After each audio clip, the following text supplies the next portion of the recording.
Hi guys! Welcome back again to my YouTube channel. So, out na kami ni Marvin sa work. Maaga kaming nag-out. Mga 1:20. Kasi meron akong appointment. Kailangan mo ito. Hindi na siguro kasi malapit lang naman eh. So, yung winter jacket nilagay na lang sa likod. First, prenatal check-up namin. Yan. Si Marvin, hindi yan mapakali. Kahapon pa. Nakakailang tanong na yan sa akin. Si Marvin ang excited. Kasi tanong siya ng tanong. Pinakabahan ba ako? Excited na daw ba ako? Anong tigaw ang tanong? Tara na guys. Kakakain ko lang din halos eh. Kaya ang bigat-bigat ng tiyan ko. Nandito na tayo guys. Nag-dessert pa kami ni Marvin. Ang dami naman ng pants mo. Tinan niyo yung pants ni Marvin oh. Papasok na tayo guys. So, si Marvin gusto niya magka-ultrasound agad ako para makita na daw niya yung baby namin ulit. Kaya alam ko wala pa ata kasi hindi pa naman tumatawag sa akin yung sa ultrasound. Bukod naman yun ang alam ko eh. So, doon na tayo, lamig. Kumbahan na tayo.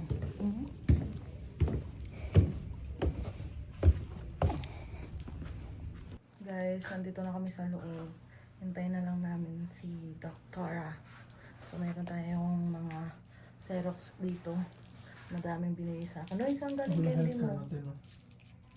Wait. Yako. Busog na busog ako. Bigat ng tiyan ko. Hindi ko alam bakit. Madami ba yung kinain ko? Kunti lang yung kinain ko. So, madaming binigay sa akin. So, ito. Mga check up. So, may book pa na binigay. Kasi bumili pa ako ng ganito Hindi sa... mo rin binabasa. Okay. Binabasa ko kasi yung isang libro. Yung isang binili ko. Yung pang-buntis. Ito kasi pang baby. Ayan. So, meron din dito yung mga gamot-gamot daw. Kapag may nireseta sa akin, alam ko kung para saan. Tapos yung tamang pagkain. Umaga, tanghali, gabi.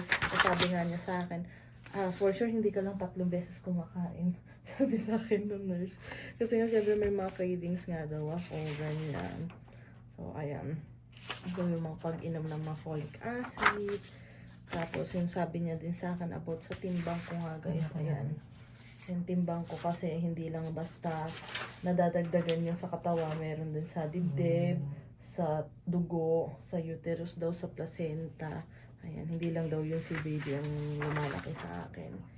Madami. Tapos yung mga exercise para sa buntis, yung mga safe na exercise. Tapos guys, magpapakuha din ako ng dugo ngayon. Tapos ihi. Ayan. May padating na.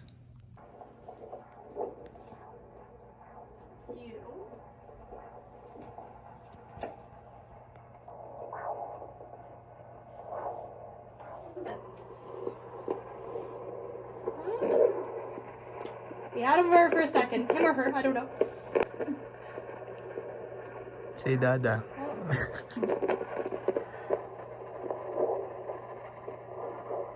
There we go. You're tricky. There we go. Oh, there it is. I'm gonna try it. There we go.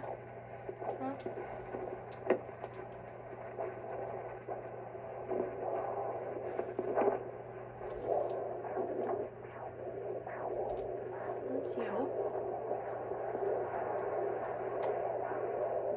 Papakuha naman tayo ng dugo. So after a month, next month, babalik uli ako. So every month na yun, yung check-up ko. So after pakuha ng dugo, dito tayo. Ayan. Tapos next na may ihi naman ako. Guys, tapos na ako magpakuha ng dugo. Tapos umihi. Hindi ka tao. Ay be, natakot na ako kasi kikuhaan niya ako limang ganyang kalaki. Sabi ko sa kanya, sabi ko sa kanya, madami ka ba kukunin? Sabi niya, oo daw. Ang dilim sa labas. Ang dami kinuha dugo sa akin. Kinabahan ako. Sabi ko sa kanya, kung madami bang kukunin? Sabi niya, oo daw kasi nga, first prenatal check-up ko daw. Pag ganun daw, madami talagang kinukuha dugo. Tapos yan sa ihi. Tapos nalaman ko yung sa ihi. Sabi ko, pupunuin ko ba yan? Sabi niya, hindi mo kailangan punuin to. So, ang dilim. Oh, yung lamig. Wala akong suot na jacket. Ayan guys. So uwi na kami ni Marvin.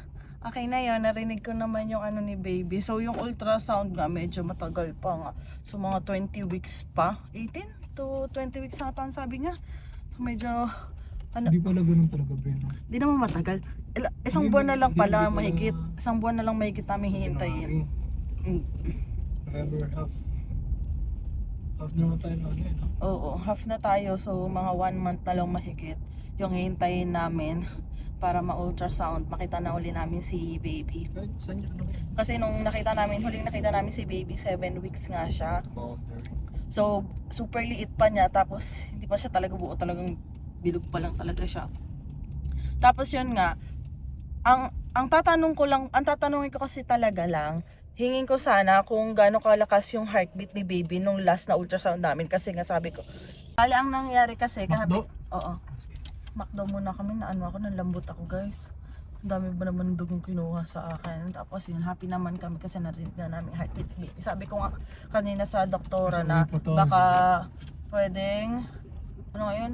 Pwedeng marinig yung heartbeat. Ay, pwede. Hindi ko pala siya tinanong na pwedeng marinig yung heartbeat. Sabi ko lang, gusto ko lang malaman kung gaano kalakas yung heartbeat Meron pala siya doon. Oo, kung gaano kalakas. Ano pa, doon pa sa ano? Oo, kala ko kailangan pa namin pumunta sa mismong hospital kasi sa clinic lang yun, sa mismong hospital.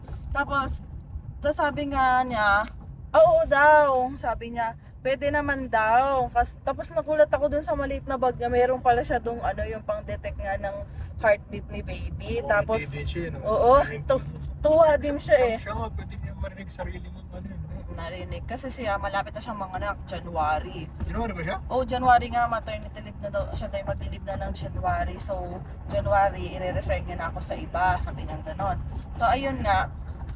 Nung kanina nga, sabi ko kasi, gusto ko namin malaman dahil nga hindi sa amin pinarinig nung last na yung unang ultrasound namin. Sabi ko gano'n. Tapos sabi nga niya, private kasi daw yon, hindi daw sila pwede magsalita. Yung mga doktor lang daw talaga ang pwede magsalita about doon sa nakita, yung narinig, ganyan, doon sa baby, ganyan. Kaya nung at nagpaalam si Marvin kung pwede yung video, sabi, oo, ano lang daw, once na nahanap na nga daw ni Marvin. Noong una, hindi pa nagpipideo si Marvin, meron ng tumunog. Nakita niya na yung nakapwesto si baby. Tapos sabi, tinatawag niya si Marvin, sabi niya, i-video na daw, i-video. Tapos nakangiti siya, natutuwa din siya pag naririnig niya yung heartbeat. Kasi noong una kasi, ay, di nahanap niya. Sabi niya, masyadong nagtatago. Di niya makita. Noong una. Alin? Ganon? Sabi, tapos nung una, parang napaano na siya, napatapat na siya dito sa may baba, sa may puson ko. Narinig niya na, tapos biglang nawala. Tapos sabi, naglilikot daw. So baka, siguro. oo, lumipat ng pwesto daw, edi hinanap uli niya. Tapos nung nakita na nga niya, ayun, tumutunog na. Tapos sabi niya, normal daw yung heartbeat ng baby namin. Tapos malakas daw yung heartbeat ni baby. Tapos parang sabi nga niya, parang malikot kasi nga lumilipat ng pwesto. Ganyan. Kaya nakaka-excite na makita sa ultrasound. Kasi may mga nakita kami sa ultrasound, guys, na talagang ang likot ng baby. 12 weeks pa lang siya, talagang ang likot-likot na niya. Nag-chocolate ka kasi. Ay, oo nga! Kaya pala Oo. malikot. Kasi nga, di ba nga, may napanood din ako noon kapag malamig na tubig, tapos chocolate, doon daw talagang active daw ang baby. Ay, kanina kasi, bago kami pumunta ni Marvin, nag-Ferrero ako, chocolate. Eh, kasi sabi ko, kasi syempre kinakabahan ako kaya nag-chocolate ako. Ayun nga, kaya palang likot, kaya naman pala Kaya pag nag-ultrasound ako, nag-chocolate ako para daw maging active, makita mo yung baby maglikot-likot. Kasi may mga ibang baby sobrang behave lang sa mga ultrasound. Tapos, nakita ko nga yung pag tumatawang mami, one time may nakita ako, tumawa yung mami habang nag-ultrasound. Girl, yung baby umugtol-ugtol. Kasi Marvin, pag tumatawa ako, nakatingin siya sa tiyan ko kapag itinataas ko. Sabihin niya, umaalog-alog daw yung baby. Tapos na-imagine ko yung nangyayari kay baby kapag tumatawa ako, ganyan. So ayun, kahit pa paano may okay. So mga tanong-tanong, hindi naman ako naninigarilyo, hindi rin naman ako nagiinom, kaya wala namang problema. Tapos yung mga allergy, wala din naman akong allergy. Ayun. Yun naman yung mga tanong sa akin. Tapos, ayun nga, ni BP ako. Tapos tinanong ko siya kung normal ba yon. Sabi niya, ano daw, low daw ako, diba? Little low. Oo, little low daw. Pero normal naman daw yung sa butis. Tapos naalala ko, diba nga, minsan nga bumababa talaga yung BP ko. Ganyan. Lalo na pag ay ako pa naman kanina ay puyat. Gawa nga ng, nagising ako ng alas 2. Ang sakit talaga ng tiyan ko. Di nag-washroom ako. Okay, lobat ka siguro. Nag-washroom ako. Tapos, hindi na ako makatulog noon. Kasi hindi na ako mapakali sa tiyan ko. Yung bawat pwesto ko talaga, nahihirapan ako. Tapos, ayun. Diba? Ay, naka-excited na uli kami sa kasunod. For sure, next month, paparinig niya uli yun, bebe. Yung heartbeat ni baby, no? Pagkikita na natin yun. Oh, magpapabili ako nga pala ng ganun kay Sophia. Ay, kaso nga, Na? hindi nga ma-order ni Sophia no, kasi paalis na siya ng Huwag naman Pilipinas. nare-rig naman natin eh. Hindi, bantay lang ba? Bantay. Ayan, okay yan. Okay lang? Oh, sige. Kasi yung iba bumibili sa ng sariling pang para maririnig nila yung heartbeat ni baby kung normal, ganyan.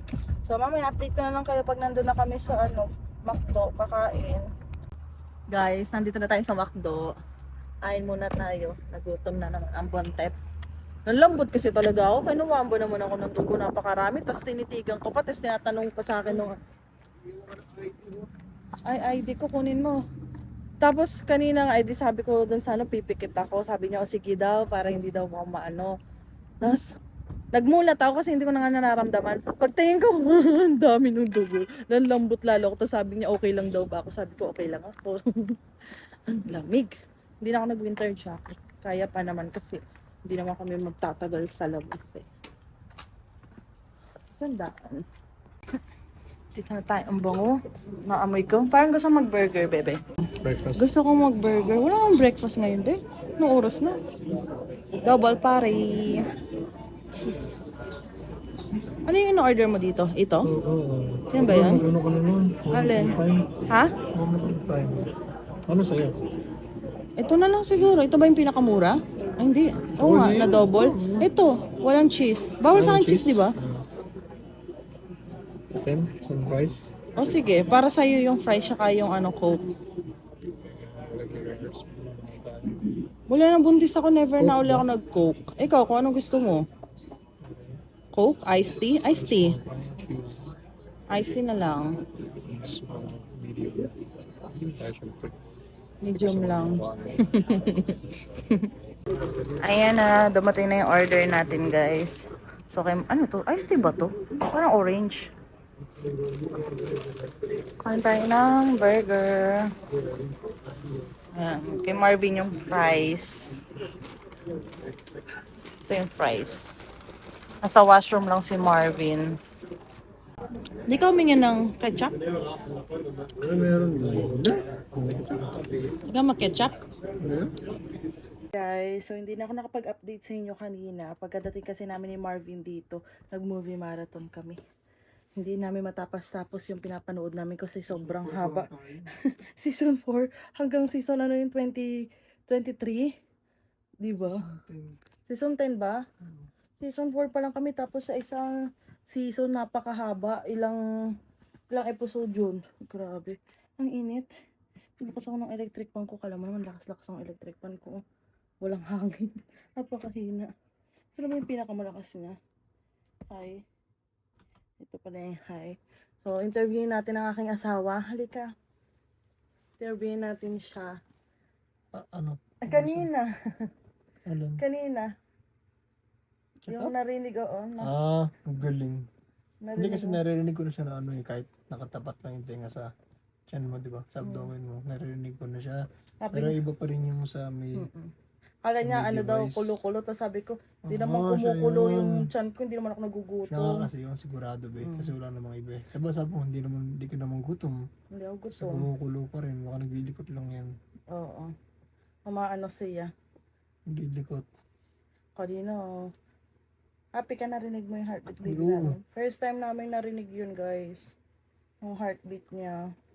Galing yun. Lakas, no? Nahirapan nga yung doktor gawa ng malikot.